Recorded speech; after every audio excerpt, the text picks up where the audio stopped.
ఒకప్పుడు చేలో వరేస్తే ఇంత ఆదాయం వస్తుందని, పళ్ళ తోటలైతే ఇంత లాభం వస్తుందని అందరూ ఆశపడేవారు. రాజకీయాల్లోకి వస్తే దిమ్మ తిరిగిపోయే ఆదాయం వస్తుంది అనుకుంటున్నారు.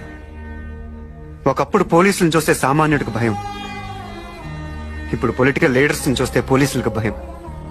రౌడీలు గూండాలు చేరి రాజకీయాలను రణరంగంగా మారుస్తున్నారు. సామాన్యులు రాజకీయాల్లో అడుగు పెట్టాలంటే భయపడుతున్నారు.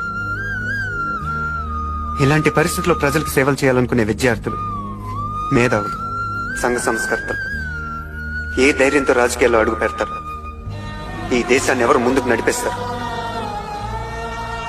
తన జీవితం ప్రజాసేవకే అంకితం అంటూ బిడ్డలను కూడా కనకుండా కడదాకా ప్రజాసేవకి అంకితమైన ఒక పుచ్చలపల్లి సుందరయ్య కావాలి.